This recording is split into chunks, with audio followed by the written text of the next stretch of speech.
ఇక్కడ cycle chain తెగిపోయిందనుకున్నారు. టైర్లు puncture అయ్యాయి.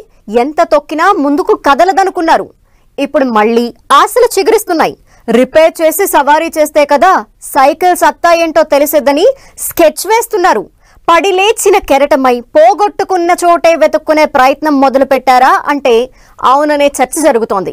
ఒకప్పుడు నైజాం గడ్డ మీద ప్రభంజనం సృష్టించిన పసుపు దళం మళ్లీ పంజా విసిరేందుకు రెడీ అవుతోంది.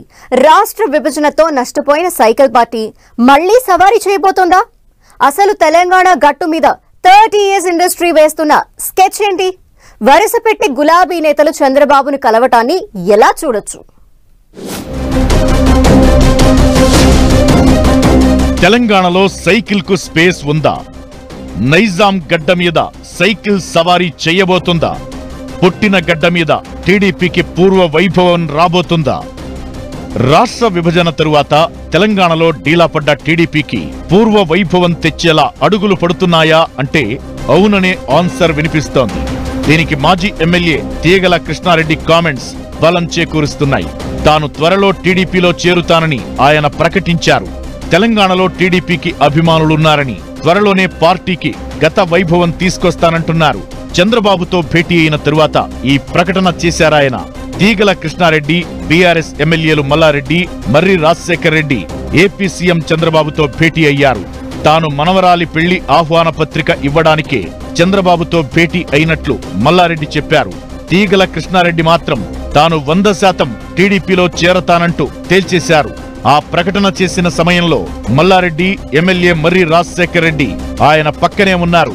కానీ ఈ వ్యవహారంపై రియాక్ట్ అయ్యేందుకు నిరాకరించారు మల్లారెడ్డి. ఇద్దరు బీఆర్ఎస్ సిట్టింగ్ ఎమ్మెల్యేలు, ఓ మాజీ ఎమ్మెల్యే చంద్రబాబుతో భేటీ అవడం మాత్రం తెలంగాణ రాజకీయాల్లో కొత్త చర్చకు దారితీసింది.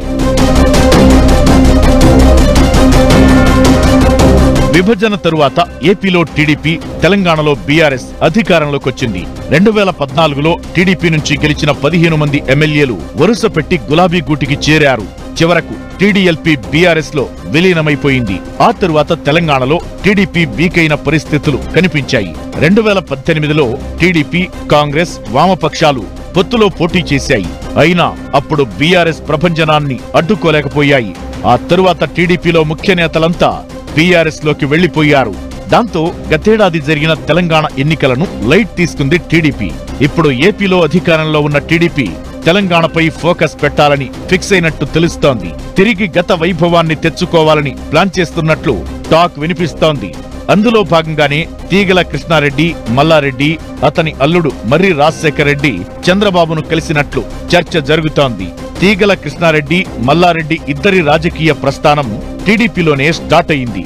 తీగల కృష్ణారెడ్డి టీడీపీ కార్పొరేటర్ గా గెలిచి హైదరాబాద్ మేయర్ గా పనిచేశారు.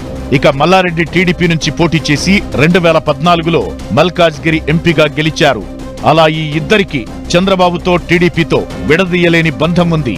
అందుకే తిరిగి సొంత గూటికి చేరేందుకు రెడీ అయ్యారు తీగల కృష్ణారెడ్డి. మల్లారెడ్డి మాత్రం డైలమాలో ఉన్నట్టు తెలుస్తోంది. అయితే ఒకవేళ మల్లారెడ్డి సైకిల్ ఎక్కితే ఖాళీగా ఉన్న తెలంగాణ టీడీపీ అధ్యక్ష పదవిని ఆయనకు ఇస్తారన్న టాక్ వినిపిస్తోంది. మల్లారెడ్డి కూడా టీడీపీకి దగ్గరై తెలంగాణలో తన వ్యవహారాలనే చక్కబెట్టుకోవాలని ఆలోచనలో ఉన్నట్లు ప్రచారముంది. వాస్తవానికి తెలంగాణలో టీడీపీకి అభిమానులు బానే ఉన్నారు. హైదరాబాద్, ఖమ్మంలో టీడీపీకి మంచి పట్టుంది. టీడీపీ కోర్ ఓటు బ్యాంక్ అయిన కమ్మ ఓటర్లు హైదరాబాద్ లో పలు నియోజకవర్గాల్లో గెలుపోటములను డిసైడ్ చేస్తారు. మరికొన్ని సెగ్మెంట్లలో సెటిలర్ల ఓట్లు ఎక్కువగానే ఉంటాయి. ఖమ్మంలోనూ కమ్మ ఓటర్లు ఉండటం, విజయవాడకు బార్డర్ గా ఉన్న జిల్లా కావడంతో అక్కడ కూడా టీడీపీకి అంతో ఇంతో పట్టుంది. అందుకే తెలంగాణ ఏర్పాటు తరువాత 2014లో జరిగిన ఎన్నికల్లో టీడీపీకి హైదరాబాద్, ఖమ్మంతో పాటు మిగతా జిల్లాల్లో 15 సీట్లొచ్చాయి. అంతేకాదు ఏపీలో చంద్రబాబు అరెస్ట్ ను వ్యతిరేకిస్తూ హైదరాబాద్ లో జనం రోడ్ల మీదకొచ్చి ఆందోళనలు చేశారు. ఇలా టీడీపీకి, చంద్రబాబుకు తెలంగాణలో ఫ్యాన్ బేస్ ఉంది. అయితే గెలిచేంత పట్టు ఉందా లేదా అన్నదే చర్చ. ఎలా అయినా తెలంగాణలో ప్రభావం చూపేంత పట్టు సాధించాలని చంద్రబాబు భావిస్తున్నట్లు తెలుస్తోంది. అధికారంలోకి వస్తామా రామా అన్నది పక్కన పెడితే డిసైడింగ్ ఫ్యాక్టర్ గా ఉండాలని, హంగ్ వస్తే కీలకంగా మారాలనే ఆలోచనలో ఉన్నట్లు ప్రచారం జరుగుతోంది. తీగల కృష్ణారెడ్డి పొలిటికల్ స్ట్రాటజీ ఏంటి? మల్లారెడ్డి టీడీపీలోకి వెళతారా లేదా అన్నది ఇప్పటికైతే చర్చనీయాంశమే. తెలంగాణలో టీడీపీ వ్యూహం ఫలిస్తుందా? తెలంగాణ వాకిట్లో చంద్రబాబు పెడుతున్న గొబ్బెమ్మలు నిలబడుతాయా లేదా అన్నది మాత్రం కొన్నాళ్లు వేచి చూడక తప్పదు.